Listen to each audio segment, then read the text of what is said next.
All right. It looks like we are live. Let me make sure that my microphone is going. Yeah, it looks like I'm picking up sound. Hi everybody and welcome to another camera class. My name is Saxon and in a moment here we are going to be going live with camera basics. Let me put that up on the screen there. Another 5 minutes and we'll get the class started at 5:30 exactly, and I'll make a couple announcements before we get started. So thanks for joining me everybody. Sign on in, and camera basics we're going to start in about 5 minutes. 5 minutes.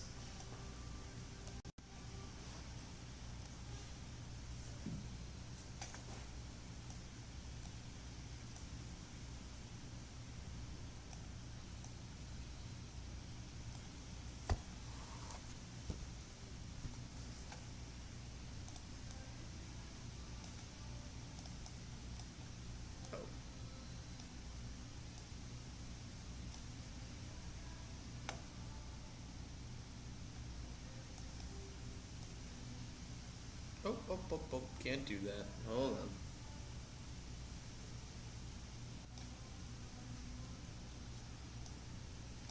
Alright, that's got to stay the exact same size. Alright.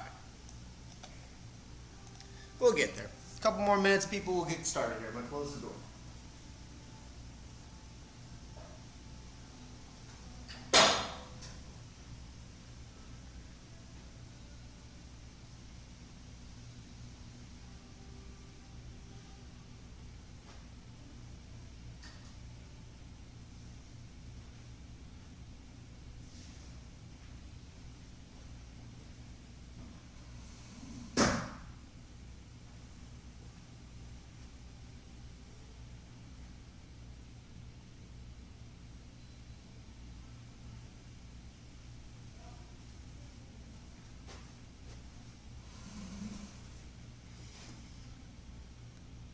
All right. A couple more minutes, 3 more minutes, then we'll get started.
Alright, we got a minute until the class starts, so we can probably just jump right into it. So again, thank you everybody for coming in and joining me. Today's camera basics, so that's what we're going to be starting with for this month. It actually works out pretty nicely for June. We start our camera classes at the very first day of the month. But this month's a little different. We've revamped a lot of our camera class material, and we're trying to make sure that we're listening to you guys at home who are watching, making sure we're getting you guys the best content available for what your needs are. So we've added some new stuff to this. We've also added a new camera class this month, and we have revamped the last camera class, which is now Switching from drones was previously GoPro, and now it is beyond the traditional cameras. The idea is to educate you on not just GoPros or drones, but everything. So in this class, we're still focusing on camera basics. We've got a bunch of verbiage that's been updated on here, a couple more slides that are on here that are new, and we talk a little bit about content creation at the very end of this and ways to get into that. So let's start right off the bat. Camera basics. You are now graduating from your smartphone and you're moving into using a DSLR or a mirrorless camera. Maybe you have something different, but those are the two main ones that we're focusing on today, DSLR and mirrorless. So where do you go when all else fails? You know, I'm one resource on the camera class here at APT. My name is Saxon, by the way, if I didn't introduce myself. I teach this every month on Thursdays for anybody who's interested, but where else can you go? It's a large world. We have needs on a regular basis, and you know, I only teach on Thursdays. If you've got a question on a Wednesday, where do you go for that? So I always tell people, start by reading your owner's manual, get familiar with that, understand the layout of your camera, which we'll discuss a little bit in the next upcoming slides. One that I've been more turned on to recently is Imaging Resource. Imaging Resource was brought to my attention by a couple customers. Great place and blog site for questions, answer seeking, if there's a particular product you want to use that you've never tried before. I have a lot of people that are really big on Imaging Resource for all camera needs. Below that, they also have a podcast too. So if you are someone who just likes to get camera information, or you're interested in photography, and you want just a regular kind of flow of information, steady stream, their podcast is worth looking at. YouTube is still one of my greatest sources. That's what we're streaming on right now.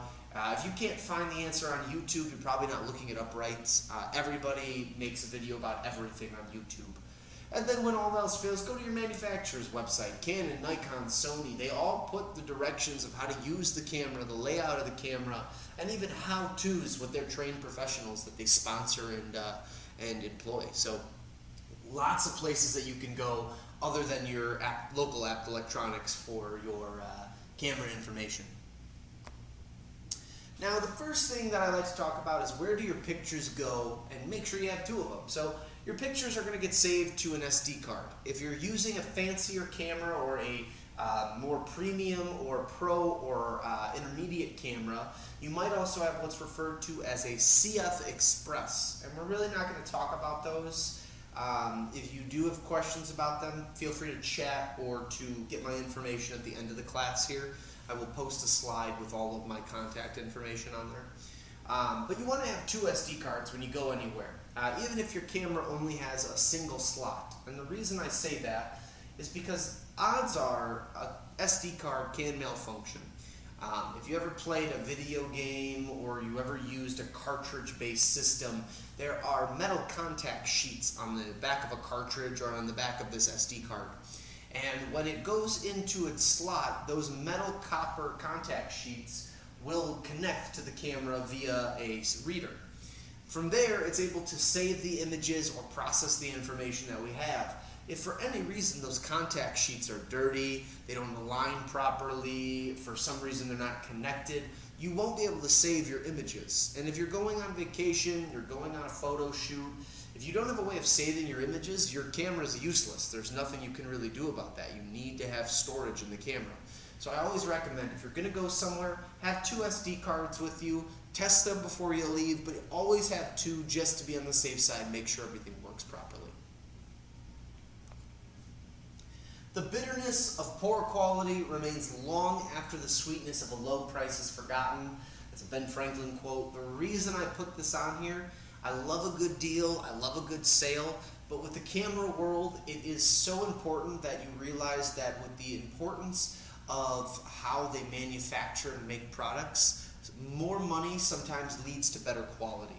So be frugal when you can, but when something seems too good to be true, make sure you're asking the right questions to make sure you're getting the best product for your needs. A good price is a good price, but the good product that's based on the needs that you have is invaluable. And if you get the wrong product and you're trying to make it fit for that, you're going to regret it. Your pictures should not live on the memory card. The memory card is your way of taking your photos from your camera and moving those to a computer or to another area where you're going to store and edit, download, or delete files. So your memory card is the place number one that your photo goes. You take the picture, saves to the memory card, you go into the computer, and now you're doing something with those photos, but they don't stay on the memory card. The process I like to use when taking photos off of my camera is I like to start by turning off my camera, make sure it's completely shut off, and I like to wait at least 5 seconds after doing that. By doing this, we're allowing the camera to cool down, turn off, and we're allowing for the system itself to shut down and become prepared for our transfer. When we're taking photos, the camera needs to cool down or needs to process and load the images via the sensor. So by turning the camera off and waiting 5 seconds, you're allowing for the camera to cool down and prepare itself so that way it can then make sure all of your images are saved properly to the card. Next thing you want to do is remove the card and then place it into a card reader. Some people might not have card readers. It's important, in my opinion, that you get one. Now, the line below that, I say try to avoid using your camera to transfer photos to your device. Almost all cameras, if not all cameras, come with a cable inside the box. The cable can be used to transfer, to charge. Some cables can even allow you to put the video onto the TV if you so wish to do that. But the cable that comes in the box can help you transfer the photos from the camera to the computer. And one of the things that I don't like about that is that you're risking the opportunity for something to go wrong. If for any reason the camera becomes unplugged during your transfer, there's a chance that the photos that were middle transfer from the camera to the computer could delete. If the camera's connected and for some reason you've got liquid on the table or anything else and you spill, you're risking the fact that your camera could blow because it's now open and connected to your physical computer. So there's more risk involved with connecting your camera to the computer as far as losing your photos and not being able to get them back, or damaging your camera permanently and not being able to fix it without getting a new one or getting it repaired for several $100s. So try to avoid it. If you can, a card reader doesn't cost too much. I think on the other slide I talk about some of them. Card readers are a great way for you to get your information off of your camera. Typically you'll see them cost anywhere between $15 to $100 at the most. The more expensive ones are usually just a little bit more durable as far as material. They can read the higher end SD cards like CF Express or QXD, but are they necessary? Not really. It really just depends on the use and the need. I really like the Trifecta. It's the one that has the USB and the USB-C ending to it. The reason I like that is because you can plug it into almost any computer that's available. Once it's plugged in, you can then stick the SD card into it and it'll read all the information off. So also a good idea too to be using a card reader, but the Trifecta is one of my personal favorites for its simplicity and its easy use. Now, don't lose your pictures or damage your card. This continues where we were at. So we're going to copy the photos to a destination folder. We don't want to move. We want to copy them. When you select all your photos, you'll left or right click on there, and then you should get the option to copy the photos. Once you do, create a new folder. That's the destination folder. So create a folder. Usually the way I like to do this is I'll label the folder whatever the event was or the day that I was shooting, or if, like, let's say this is the start of the month for me, I'm starting to take pictures in June, I might just label it the month that it is, depending on what it is I'm trying to accomplish here or how I like to save my photos.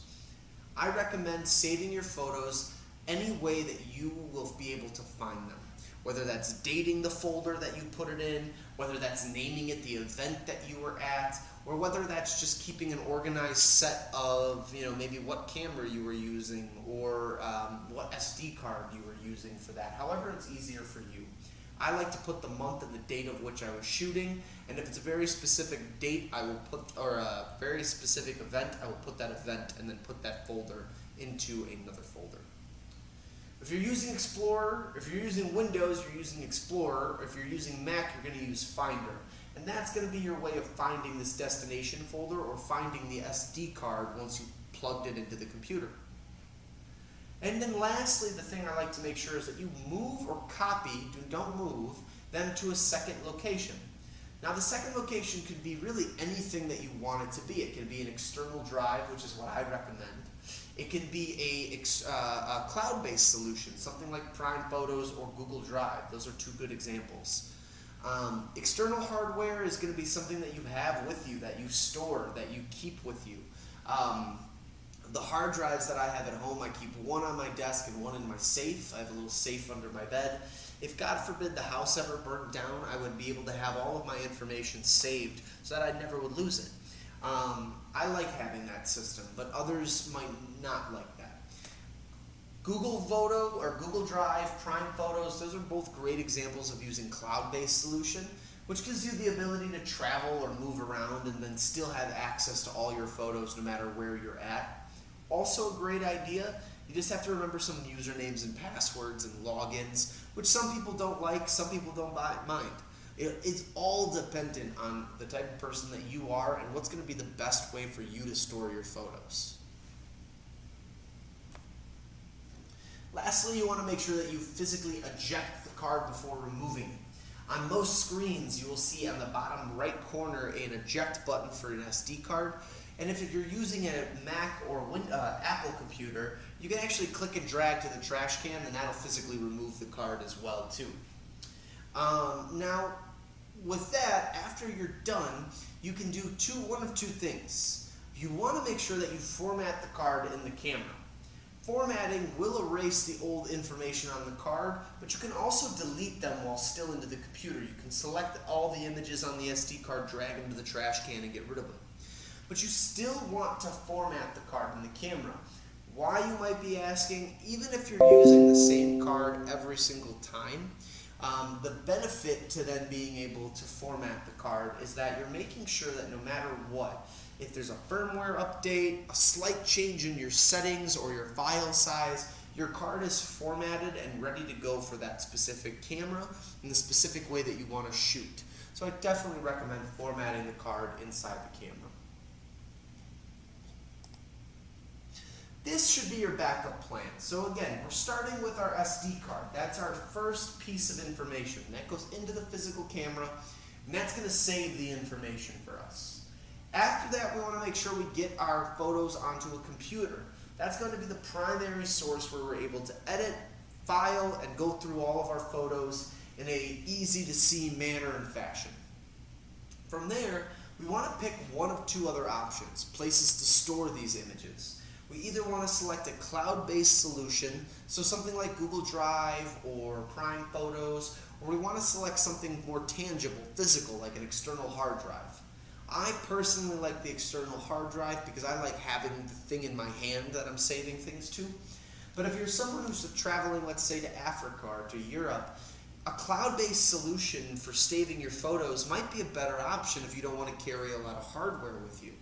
You'll be able to access your photos here in the States, in Africa, in Europe, anywhere that you go where you can access a computer to pull your files up, you'll have visibility to those photos. Try a cloud-based solution. Even if you are a hard drive user, give it a shot and try to use a cloud-based solution. Google Drive is a great example. If anyone who's got a Google account, you already have Google Drive. I believe you get about 8 gigabytes worth of free downloadable space on there. OneDrive from Microsoft is great. Anybody who has an Outlook account, you automatically, I believe, have access to OneDrive. My personal favorite in the Creative Cloud or in the cloud-based solution world is Adobe Creative Cloud. And the reason I like it, anybody who wants to edit photos or change details on photos or videos and have more creativity and flexibility within that creativity, not only do you get a place where you can store and save your images, but then you also get access to things like Lightroom, Photoshop, InDesign, all of the editing apps that almost all professionals or intermediate or even hobbyist photographers use to get their image to the next level.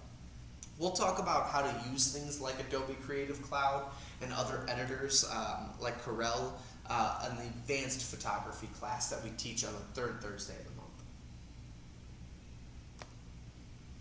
So one of the things I like to get into is a tour of the camera. One of the new things that I added though is that it's important to remember that at the current moment in the market that we have two styles of camera that we're going to consistently see. We're going to see DSLR and mirrorless cameras. What is the difference between a DSLR and a mirrorless, and what should you be thinking about when you're making your purchase? Now, DSLRs are going to be the standard way that lights worked. Digital SLR, or digital single lens reflex is what the SLR stands for. The way that this works is that your image or your light is coming through your lens, and on a DSLR it would bounce off of a mirror, which would then ricochet into your pentaprism through the optical viewfinder, giving you your image. So, fancy term for that, when you're pointing your camera at something, a mirror inside the camera is catching the image, bouncing it to another mirror or to another crystal at the top of your camera, which is then reflecting that into your viewfinder. That is why when you're using a DSLR and you don't turn the camera on, if you have the lens uncovered, you should be able to look through the viewfinder and see right through the camera. Now, on the flip side of a mirrorless camera, we no longer have the mirror on the inside, and then henceforth the name, mirrorless. What we have is light coming through and hitting our image sensor. Our image sensor is located right behind where the lens would go. By it being in this location, we are immediately getting the image to cut through and hit the sensor, which then electronically displays in both our viewfinder and our screen. Now, besides the actual internal mechanisms of a DSLR and mirrorless looking different, if we look at a DSLR and mirrorless from the side profile, we will notice how smaller mirrorless can be. Mirrorless will shoot, for the most part, at the same exact quality of a DSLR, unless you're using a higher end DSLR or maybe a higher end mirrorless. Those are examples where you would notice that the DSLR has maybe a better image quality than a mirrorless, but in reality, a mirrorless camera will outperform the DSLR.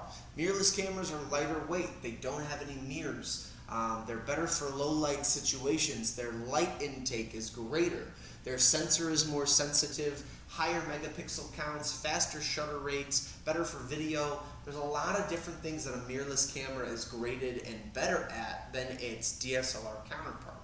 However though, DSLRs have been being made for a much greater period of time than mirrorless, but mirrorless is the newest and hottest thing on the block when it comes to photography. So if you're brand new to this and you're trying to figure out what to buy, I strongly would encourage you to go with mirrorless. However, if you personally do not care about video and you're only here for photo, a DSLR will do exactly what a mirrorless will do, and can even be more powerful than a mirrorless if you buy the right DSLR. With how the market's going right now and the push for mirrorless, you will slowly start to see DSLRs, both new and used, go on sale. But it really is a slow process as brands start to slowly get rid of them. But going into the full tour of your camera, let's start from the very beginning. I'm going to use a DSLR body, specifically the D5000 or the D5600 from what I'm seeing here. It's the D5600, my apologies. So let's start with the very beginning. The first thing we're going to see is a red dot on the camera, and that's your video start and stop. If you are new to cameras and new to the photo world, the symbol for recording in most cases will be a red dot. Click that button and that's going to start and stop your video aspect of your camera. Next to that we have a power switch. The power switch typically will be somewhere on the top portion of your camera, on the top viewpoint. Typically the power switch is somewhere between the shutter release button and the mode dial. In this case for the D5600, our shutter release is right in between where the power switch is. Now the shutter release is exactly what it would be. That is your button to physically get the image that you're trying to get. Point the camera forward, press the shutter release, and it will open and close the shutters on the inside of the camera, giving you your image. Underneath that we have exposure compensation. Now exposure compensation does not change the ISO of the camera. I get a lot of people that are confused about that, and we'll talk a lot about what ISO exactly means in the intermediate class.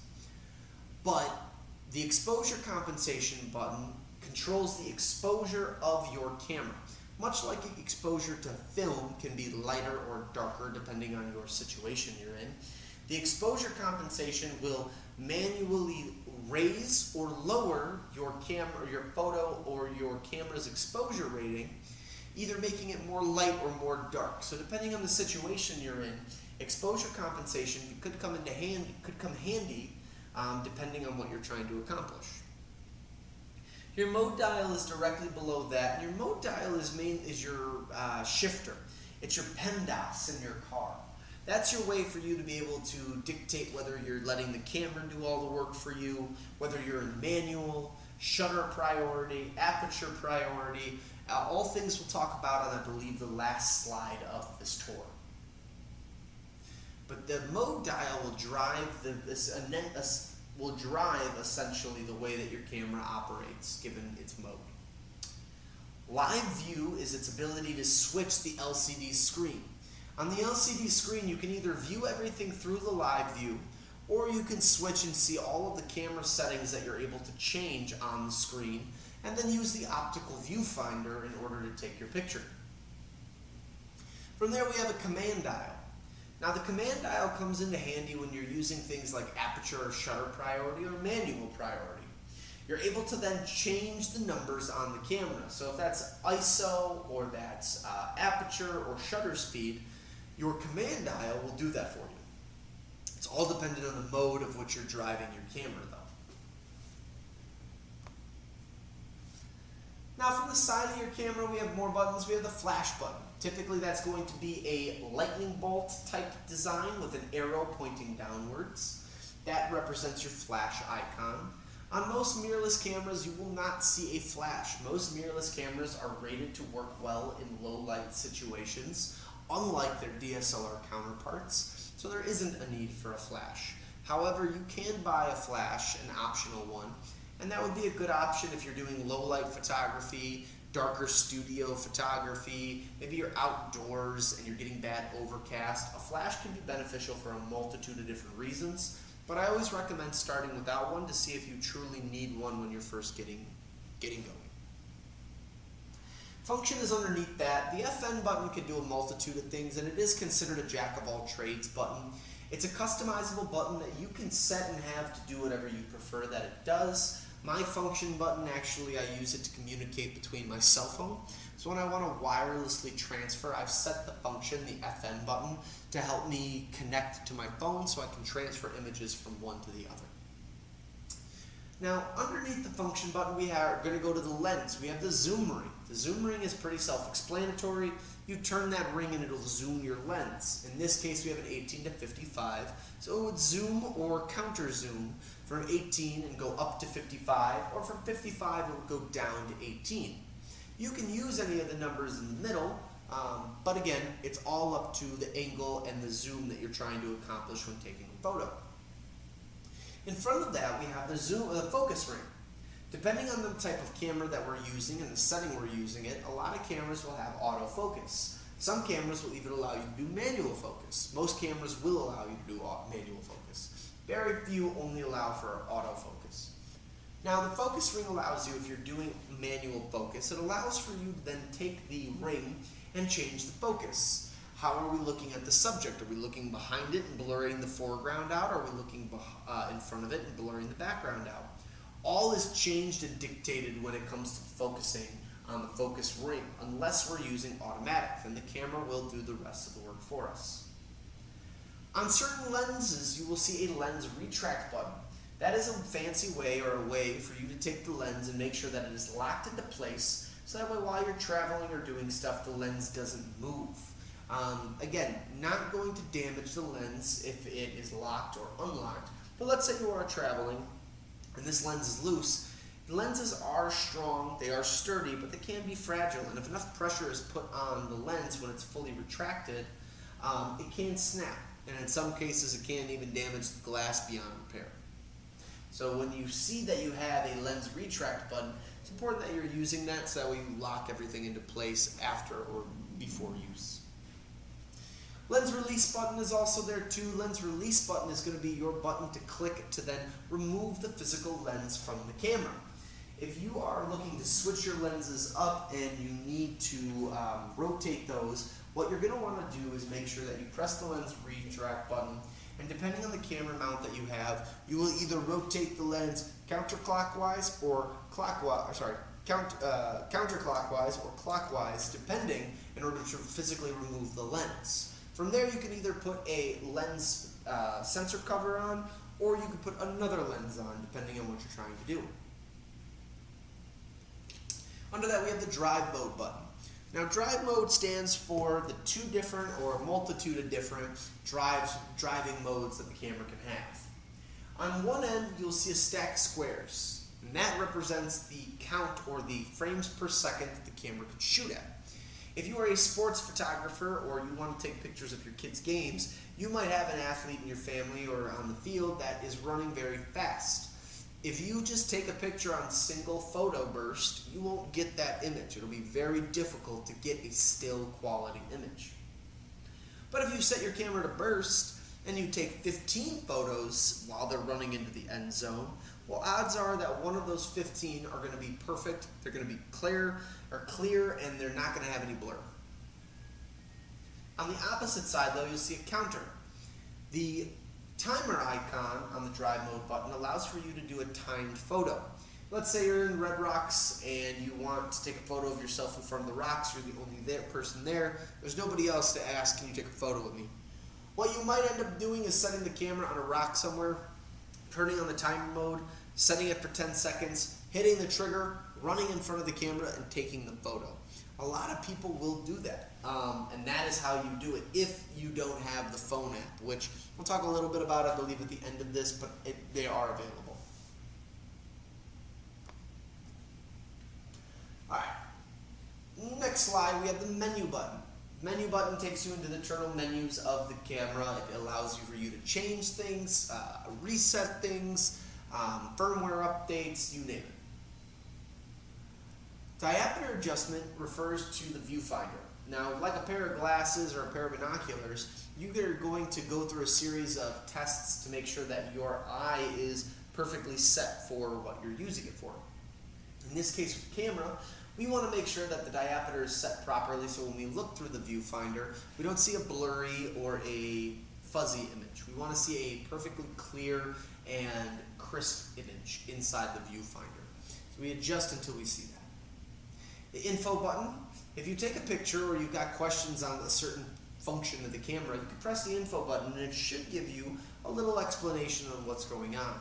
Now, if you hit the playback button, which I'm jumping ahead a little bit, but the exposure playback or the image playback button, what you're getting there when you click that info is it'll tell you what the image was taken as.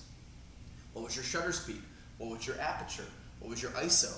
What day were you taking this? It'll give you all of that information on there, which is super helpful for beginners. If you shoot in the automatic setting, I definitely would recommend looking at this to see exactly what it is that your camera is deciding to do. So shoot in automatic, use info to then find out. Focus and exposure lock just means that as you focus in on a subject, if it works with where you're at, you can hit the focus exposure lock and it will hold focus on that spot.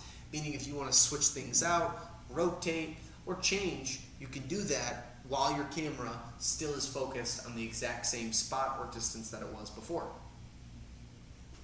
We talked about the image playback. The I button is very similar to the FN button. The I button is italicized and it can do a multitude of different functions. It really always depends on what you're setting it to. The OK button is pretty self-explanatory. Press that, that's OK, and that'll take you through your menu system. That'll allow you to select things as you navigate through your menu system. Also, using the multi-selector will help you actually navigate and arrow through or push through everything. By pressing OK, you are then selecting through your multi-selector. Now we have underneath that magnify and demagnify, and that's pretty self-explanatory. As you're taking photos, and let's say you hit the image playback button, you can then magnify or demagnify to see how blurry or how fuzzy an image is to make sure you want to keep it. The delete button is in between those, and that's also self-explanatory. Press that button, it'll delete the photo. It usually asks you yes or no. Using the multi-selector, you can then roll over to yes, hit OK, it'll ask you one more time, press it again, and that photo is now no longer on the SD card or the camera.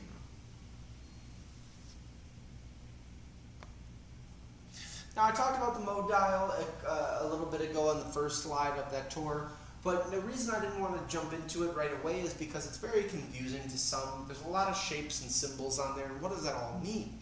Every brand does it a little bit differently too. If we look at the top left corner, we are going to see Nikon. If we look at the top right corner, we are going to see Canon. And if we look at the bottom center camera, we are going to see Sony. As you can see, all of the dials have very similar shapes and designs, but they all have different buttons, meanings. These are the ones that are basically going to be on every single camera that you buy from now until they decide to change it, which at the current moment they have no plans on doing that. Auto or A+ is going to give you auto control over settings and functions of camera. M is full manual, and full manual control over the camera's array and functions. A or AV is aperture priority control. S or TV is shutter priority control. Now those center three, manual or M, A and AV, and S or TV, those are three that we're going to cover next class. We are going to go through and talk about why manual control is important and understand a little bit more about it before we get into advanced photography, talking about editing and changing of photos. Now P, the program, aperture and shutter are auto, but everything else is changeable. This is one that confuses people, but whenever you use P and you rotate through to other settings, the camera will naturally change with what your settings you're changing. When you go back to P, depending on how you've set up program, it will stay the same until you decide to change. Every time you change, then it'll go to something completely different, but then when you're ready to go back to whatever the settings you like the most are, you can go right back to program. And then B is bulb. The camera is fully customizable, but as long as you're holding the shutter release, the camera is going to stay open. For those that want to do long exposure, or you want to get creative and experiment with your camera and try some weird, wild things, bulb is a really cool one because you get an entire open exposure for as long as you want. So do you want the camera to stay open and take a 30-minute photo? You can. Now, is that 30-minute photo going to look perfect? Possibly. It really depends on the movement that's happening within the photo.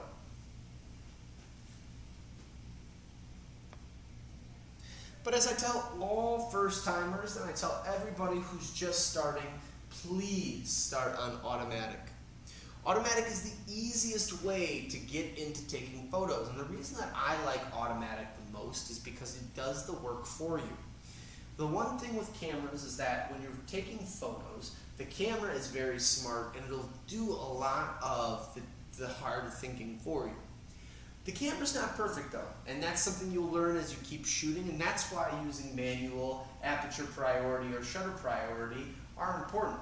It's not something that you necessarily need to learn right off the bat, but it is something you should know in order to get the best photos possible. But for now, we stay on automatic. Now, scenes in automatic are very similar. All these scenes have a different function or different set of functions, but they all function as an automatic setting on the camera. You set it to any of those ones that are there, the camera will do the rest of the work for you, but they're specialized or specific for a set of tailored events. So for example, from A, that's our automatic, we then have a lightning bolt with a slash going through it. That means no flash. Automatic settings in the camera, no matter what you do, it's going to take the photo but add no flash. The head is going to be for portraits. The mountain with a cloud going behind it is going to be for scenery or landscape. The flower is a close-up photography, so macro. The runner is a sport photography or action. And then the white background with the black figure in the front and a black star behind it stands for the nighttime photography, so low light exposure. Meaning it's going to turn the ISO up and turn your flash on if needed. Those are all fancy ways of using automatic. Now, on a lot of cameras, you won't see that anymore because it's not necessary. And in my opinion, it never really worked the way that it was intended to work. Automatic does all the work for you. As long as you can navigate automatic and you can understand what to be taking photos of, you'll have no problem with it. And that's what we're going to get into next. Now that you have the camera, well, first off, let's start with this. My camera doesn't work. I hear this excuse probably every week, and I get shown a picture like this from a customer. Typically, if you're getting photos like this and you just bought a nice new camera, even if you spent only a couple $100s on it, your photo should never look like this, and it's not the camera's fault, it's most likely user error. However, the camera can be damaged and old and what have you, but if you bought a new camera, even if it's a cheaper one, you shouldn't get an image like this. And if you are getting an image from like this, and there's nothing wrong with the camera, it's not the camera, it's you. So that's what we're going to devote a lot of our time on in the end here. We're going to be talking about what you need to know in order to make sure that you get the best photo. And let's start with the fact that your camera isn't a smartphone. There's a lot of things your smartphone can do that your camera can't. There's a lot of things your camera can do that your smartphone can't. And it's important to remember that. The whole reason you bought a camera was to elevate your photo game.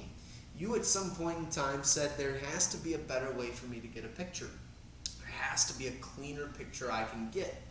That cleaner picture doesn't come from your physical, it doesn't come from your phone necessarily. It's not going to come from putting a lens on your phone. It's going to come from you investing the money and investing the time in learning how a real camera, mirrorless, DSLR, and even a film camera operates. Because by doing that, you're putting yourself in a position where now you're learning about a product that's going to deliver what you want, but it's also going to be a talking point. People that are camera people, they're enthusiasts. They like to communicate. They like to talk. They're friends with other people who teach and have cameras. So, again, your phone is great for some things, but when it comes to trying to get the perfect image quality or the best image quality out there, you're never going to achieve that with your cell phone, and you're silly if you think putting a lens or a anamorphic lens on the camera is going to do any justice, or on the phone, it's going to do any justice. Investing your time into a camera and investing yourself into the knowledge and seeking that knowledge for that camera is what's going to push and move your photo game into the next level. So it's important. But before I tell you how to take photos and how to make pretty photos, it's important that you understand posture and grip. Now, I get a lot of people that I see who take photos and they look funny. They look like ducks because their back is out and their butt is out, or their back is out here and their butt is out here, and they're trying to take the photo. Or I get people that are trying to take the photo like this with their elbows out. They don't know how to grip a camera. But it's important that when you're gripping a camera that we look at a couple different things. Posture is very important in this. We want to have the straightest back possible. As time goes forward, you might not slip a disc in your lower or your upper back, but you're holding a 5 to 6 pound camera in your hands. You're leaning forward, you're leaning backwards. Over time, over a couple hours of shooting photos, that will hurt. That will become sore. Holding your camera should be done by using your hand on the bottom of the lens and your right hand on the physical camera body.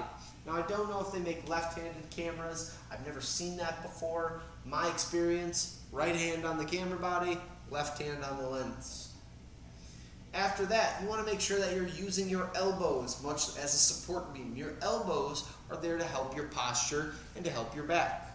So when we hold the camera in front of us, it's important that we're gripping on the bottom lens, we're gripping on the side of the body, and we're taking our elbows and putting that into our body. By doing that, we're giving ourselves good leverage, we're giving ourselves good grip, we're allowing that the camera itself won't stress out or hurt ourselves in the long run. The other thing we have to be aware of is carpal tunnel and arthritis. We are gripping the camera in a funny, unique way. So by doing that, naturally your hands are going to get sore over time. It's important that you take time to not use the camera. Keep it around your neck when you're not taking photos. Don't constantly grip that. It can hurt your hands over time and damage things. So again, it's not going to make or break your photography skills, but it will make or break how comfortable your life is while you're using a camera. So it's important. Remember your grip on the camera, hand on the right side of the body, hand on the bottom of the lens or on the bottom of the body. From there, back straight in the posture, and we want to make sure that we're using our elbows and locking those either into our rib cage or into our stomach, depending on the situation. Focus, then shoot, and shoot through the picture. When you're taking a photo, it's important not to just fixate on one singular part of the photo. If I'm taking a landscape shot and I see a beautiful tree in the distance, I am not looking at just the tree, I'm looking at the whole landscape. So it's important that I focus on the landscape, I shoot my camera, but I don't just shoot for that one singular tree. That tree might be the thing that I want to see on there.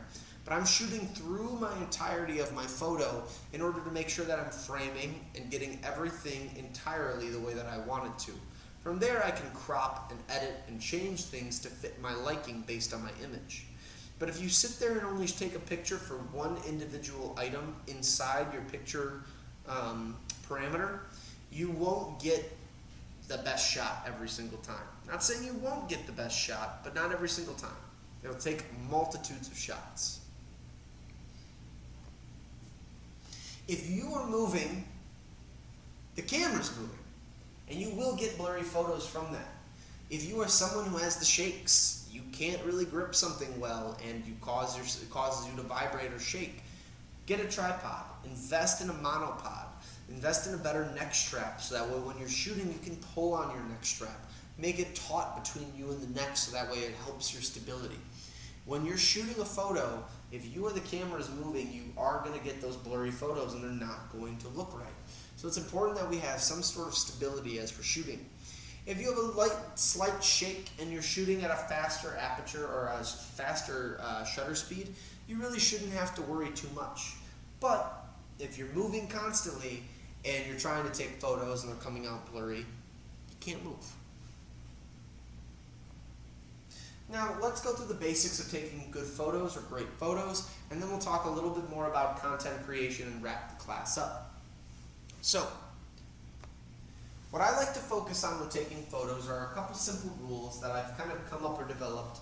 And what I like to tell people, and I'll remind everybody here too, is that this is not the only way to be taking photos. Everybody has a creative eye. Everybody sees something a little bit differently. But these are tips and tricks that a lot of professional photographers, a lot of new photographers, and a lot of people who are in the middle use. Because by starting here, you're getting the foundations for what makes photography so unique and special, which is that personalization, which is your eye.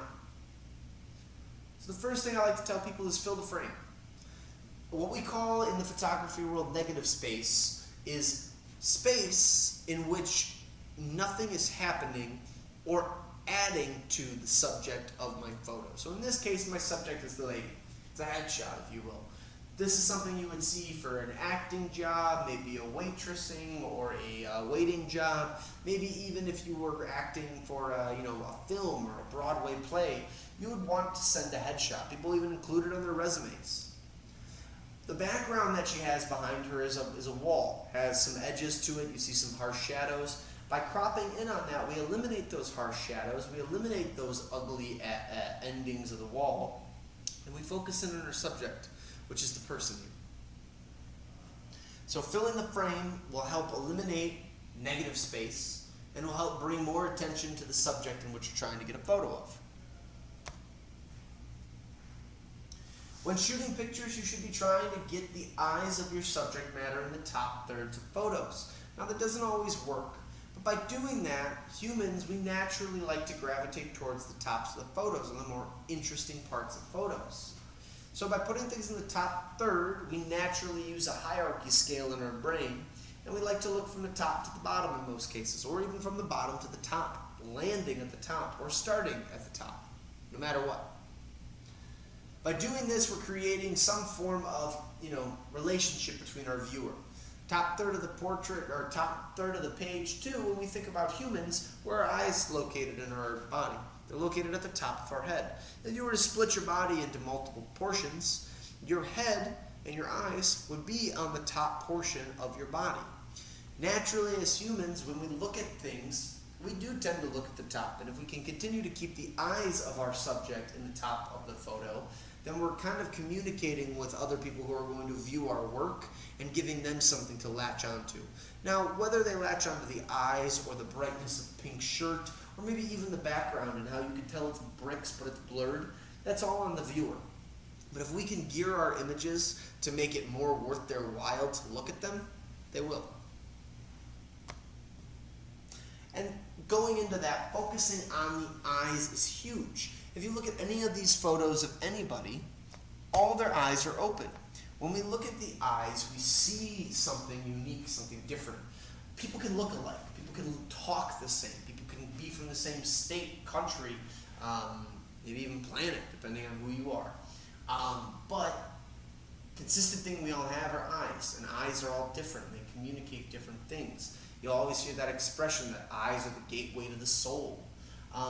Use the person's eyes. They're a good jumping off point, and they add either intimidation or beauty or happiness or sadness or all these different types of things that can be interesting to helping your photo progress. So focus in on the eyes. Now, getting on their level, I use this image because I think this is a great example of what most pictures for a birthday party would look like if you've got younger children. But when it comes to children, there's a couple things that we have to keep in mind. Number one, they're sporadic. They're going to be moving. So we want to make sure that we're using something with a shutter speed that's faster in order to get that image. Same thing goes for sports. Same thing goes for events where we see things in great motion. We want to make sure that we're taking photos with a faster shutter speed in order to capture that motion. But when we're taking pictures of kids or, let's say, little people, subject matter that is small or little, we want to make sure we get on their level. And this is a great example. Using the camera, you're able to get on the same eye contact or eye level as the subject. So again, focusing on the eyes, drawing attention to that. From there, you're able to then generate a more personal and a better image. When we look at this, the boy is in full focus. His sister or friend behind him is not, but we can tell that she's having a good time too.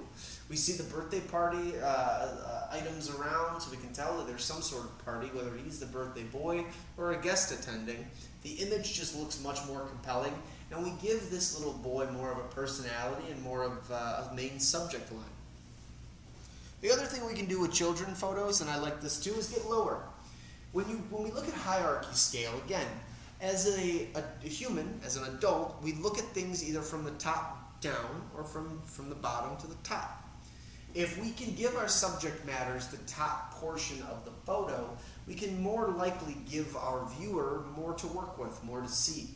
In this case, being that the kid's eye level is looking down on us, the subject matter, or the kids being the subject matter are looking down at us, we naturally are going to look up to them.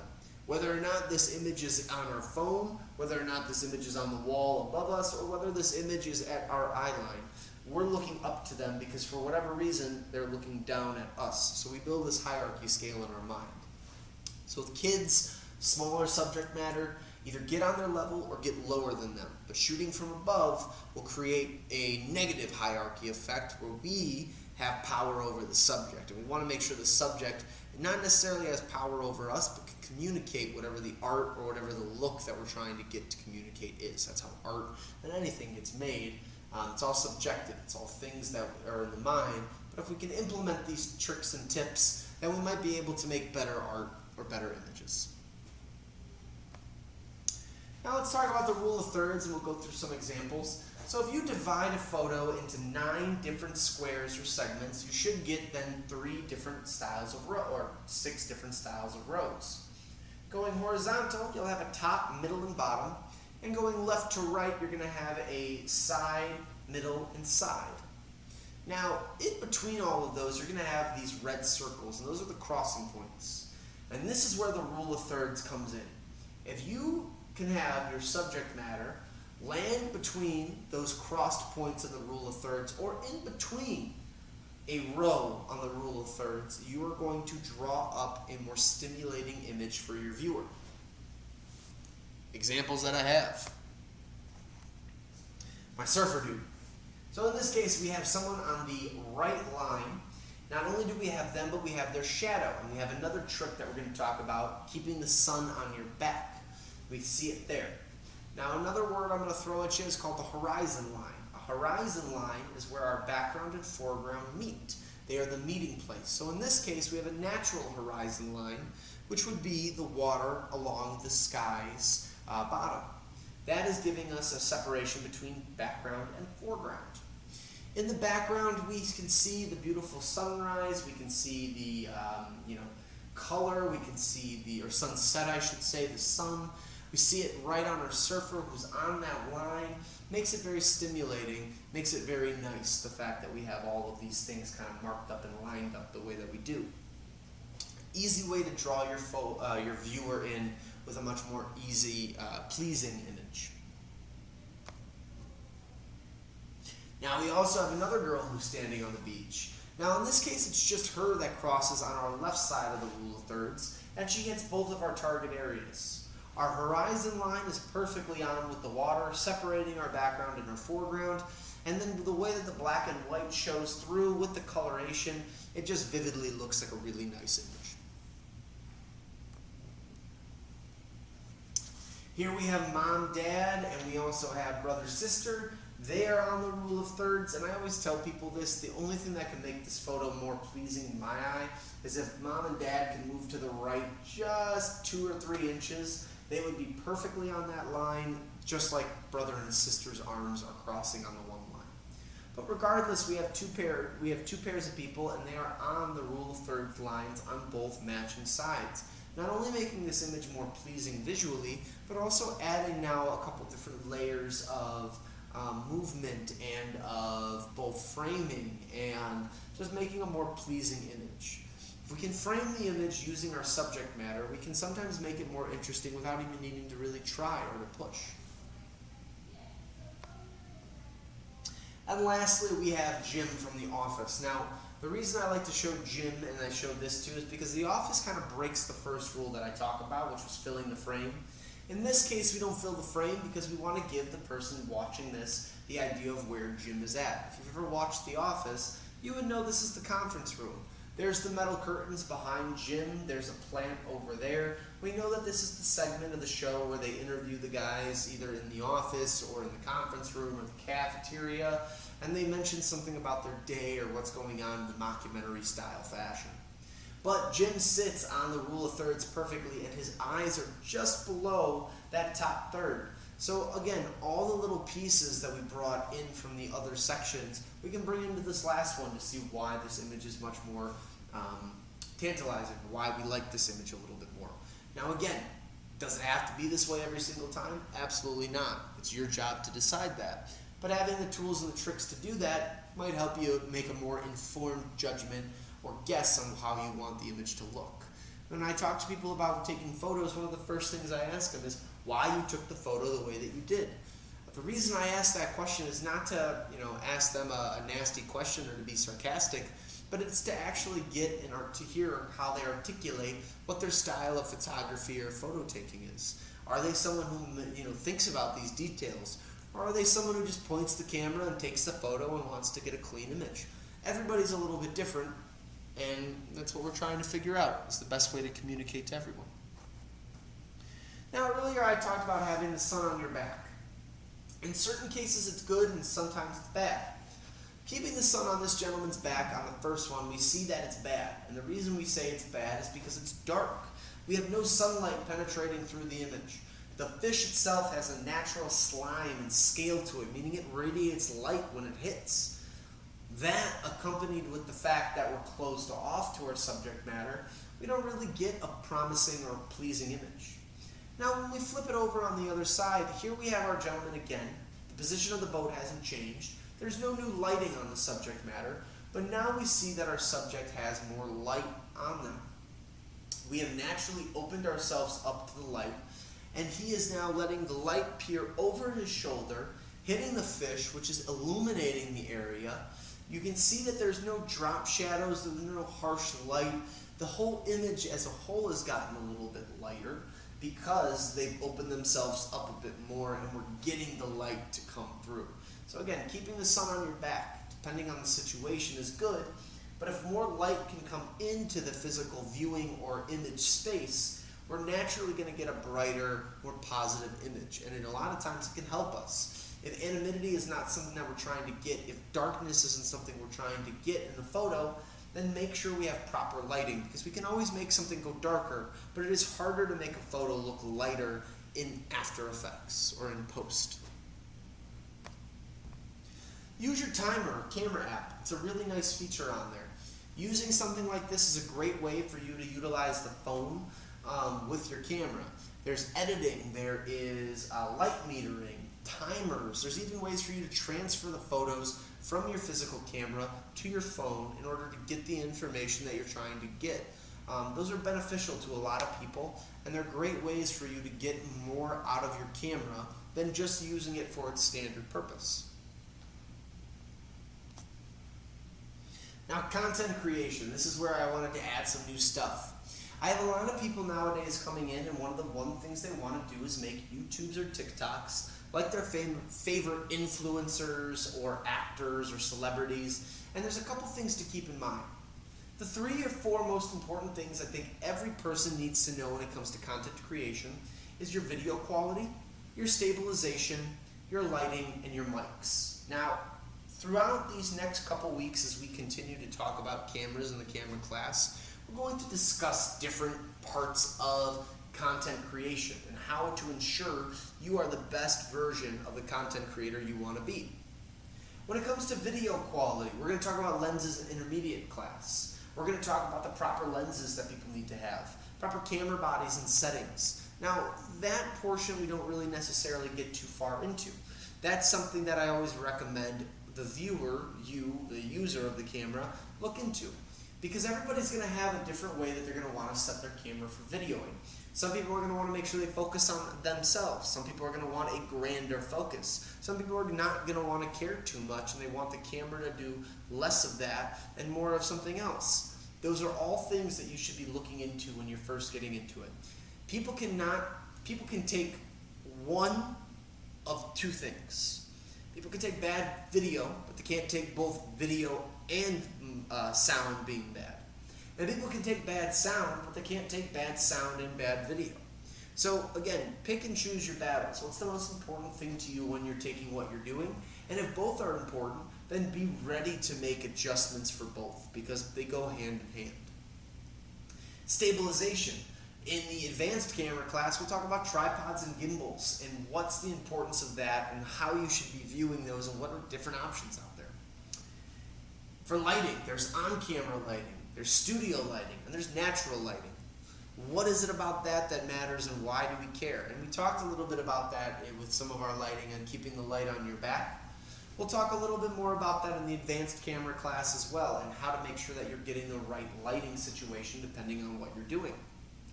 Mics, shotgun mics, on-camera mics, wireless mics, all important things that content creators and people who are trying to make both video and photo for social media, websites, or anything need to be focused on when it comes to that.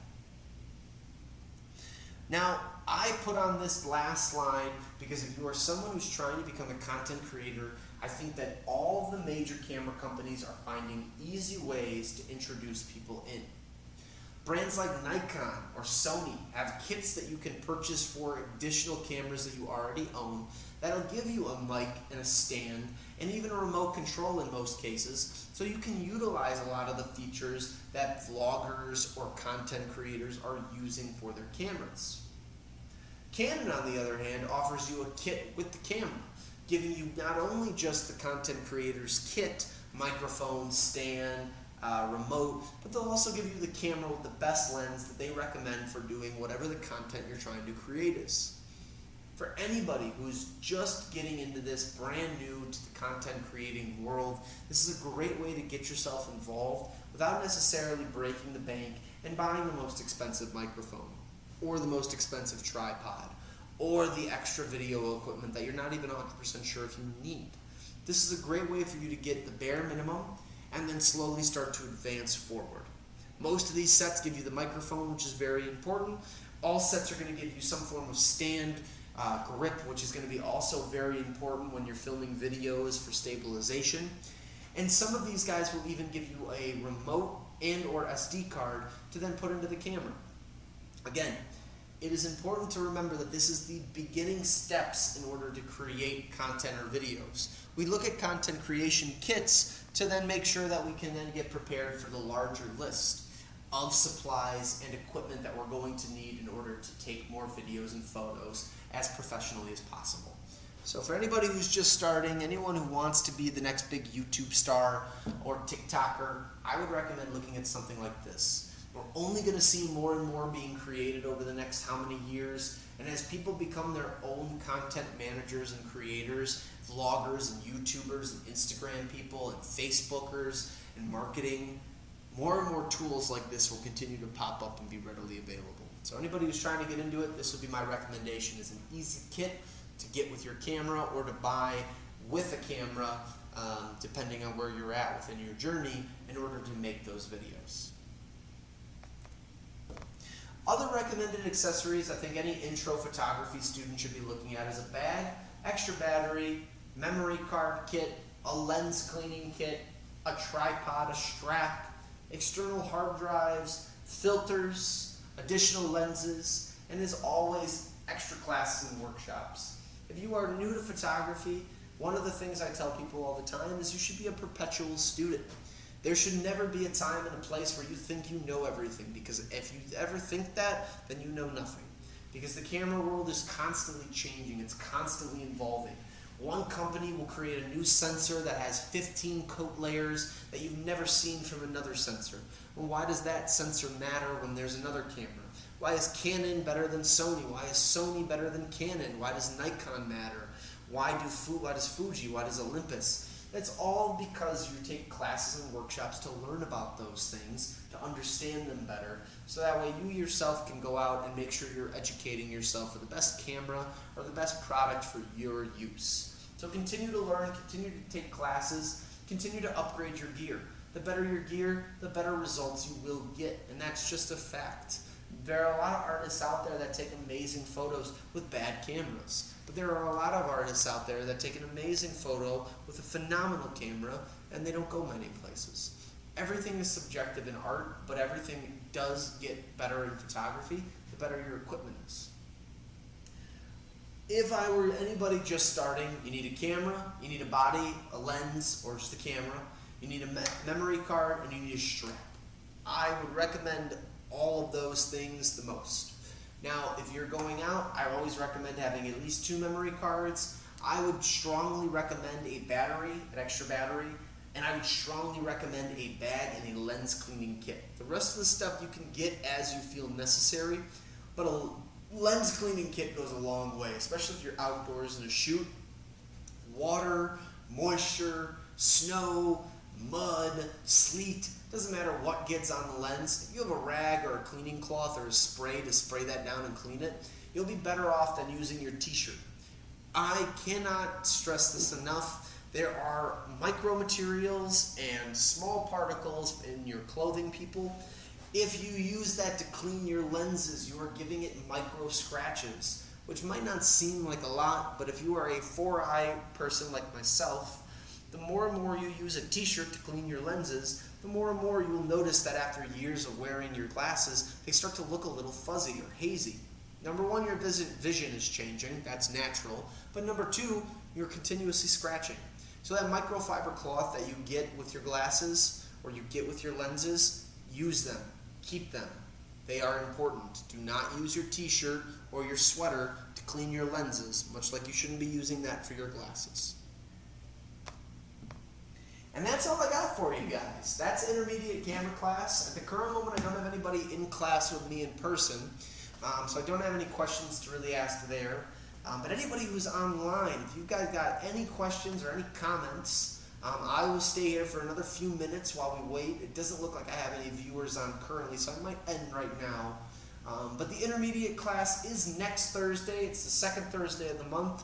So looking at my calendar right now, if we flash forward, it is going to be Thursday, June 8th. Thursday, June 8th, we are going to have the intermediate camera class. In that camera class, we're going to be talking about a multitude of different things, but lenses, we're going to be talking about various focal length sizes, We're also going to be talking about your ISO, your automatic, or your ISO, your aperture, and your shutter priority. We'll get a little bit more into the content creation side of things and talk a little bit more about the next steps to that. And then from there, we'll just kind of continue as normal.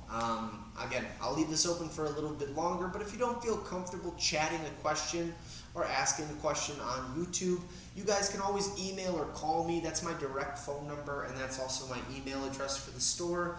I'm off on Tuesdays and Wednesdays, and if you also don't want to talk to me, you want to talk to another person, we've got so many camera experts here in the store that can answer your questions. People who shoot with Sony exclusively, Canon, Nikon, a lot of people with a lot of opinions. They can help and assist with any questions that you got.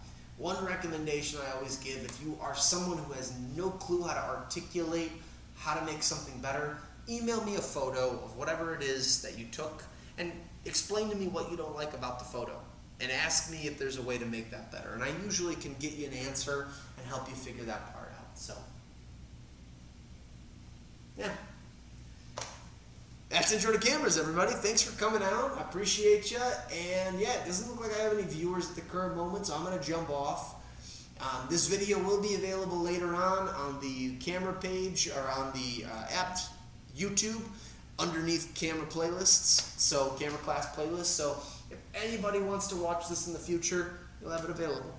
Take care, everybody. Have a great Thursday, and as always, keep shooting, keep taking photos. Have a great night.